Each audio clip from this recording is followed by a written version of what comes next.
अस्सलामुअलैकुम जी। Fundamental of physics Halliday Resnick Walker का 10th एडिशन है। Chapter 32 Maxwell equation magnetism of matter problem 28।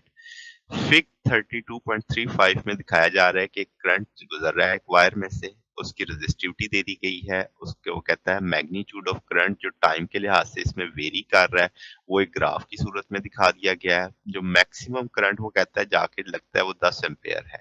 फिर वो कहता है कि जो टाइम इंटरवल है 50 मिली सेकेंड में वो पीक वैल्यू यानी अपनी मैक्सिमम वैल्यू अचीव कर जाता है।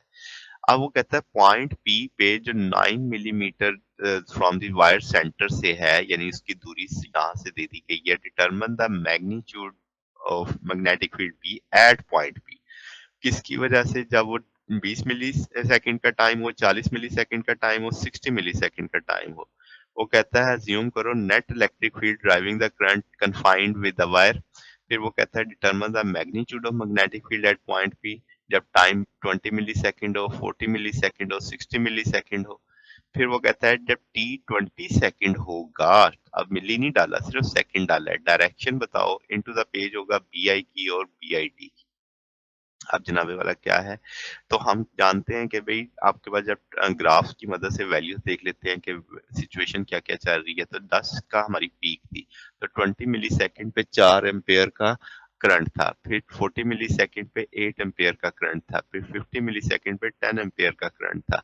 तो बी बराबर है mu naught I over 2 pi R. तो यहाँ से म्यू नॉट की वैल्यू लगी, आई की वैल्यू लगी, 2 पाई आर की वैल्यू लगी। अब आपके पास इस सारी जगह पे हमारे पास यानी फिक्स वैल्यू आर भी पता है, म्यू नॉट भी फिक्स है, 2 पाई आई वेरी करना है सिर्फ। वो हमें टाइम के लिहाज से आई देखते जाना है। तो 0.089 मिली टेस्ला है। फिर जब 40 मिली है तो फिर आपके पास 8 एम्पेयर है, तो ये 0.18 मिली टेस्ला आ जाएगी।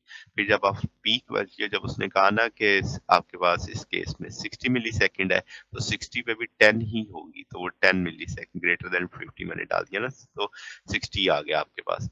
तो आप कहेंगे कि वो भी 10 है तो 0.22 मिली टेस्ला आएगी। अच्छा, अब यहाँ से सिचुएशन बदलती है। वो कहता है इलेक्ट्रिक फील्ड जो करंट को ड्राइव कर रही थी, अब हम कहते हैं मैग्नीट्यूड ऑफ मैग्नेटिक फील्ड बताओ कि ठीक है displacement current in the wire. अच्छा, अब क्या जनाब, हम जानते हैं कि भाई ई बराबर होता है रो जे के, जे करंट डेंसिटी होती है आई ओवर ए लग जाएगा। अब ई की ये वैल्यू हम इस जगह पे यूज करेंगे, तो डिस्प्लेसमेंट करंट में ई की जगह हम ये प्लेस कर देंगे, ए से कट देगा, रेजिस्टिविटी भी बाहर आ जाएगी, D I over D T आ जाएगा। अब D I over D T भी हम ग्राफ की मदद से निकाल सकते हैं। तो आप देखिए अगर हम स्लोप देखते हैं तो D I over D T की वैल्यू 200 एम्पेयर पर सेकेंड है, तो इसका मतलब फिक्स चल रही है। तो ये सारी वैल्यूज, अब हमें एप्सिलॉन नॉट भी पता है, रेजिस्टिविटी उसने हमें दे दी थी 1.6 टू 10⁻⁸, तो वो वैल्यू भी लग गई। फिर आपने D I over D T की वैल्यू भी डाल दी 2.97 10⁻17 एम्पेयर आ जाएगा। फिर अब आपके पास B equal to mu naught I 2 pi R. अब आई की वैल्यू, आई डी की वैल्यू हम लगा सकते हैं, ये आ गई, तो ये 6.4 10⁻22 टेस्ला आ जाएगा।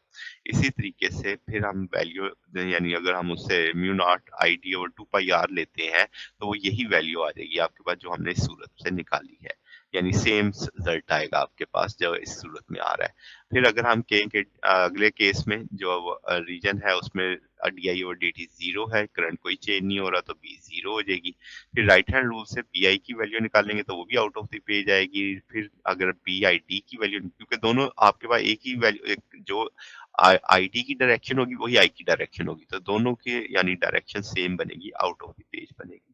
तो ये आपके पास सोल्यूशन है जनाब। अगर आपको इसमें कोई बात पूछनी हो, डाउट हो, नीचे कमेंट्स में पूछ सकते हैं। वीडियो अच्छी लगी हो तो वीडियो को लाइक कीजिएगा, दोस्तों के साथ शेयर कीजिएगा, चैनल को सब्सक्राइब कर दीजिएगा। अब तक के लिए इतना ही, बाकी इंशाल्लाह नेक्स्ट देखेंगे। ओके, अल्लाह हाफिज।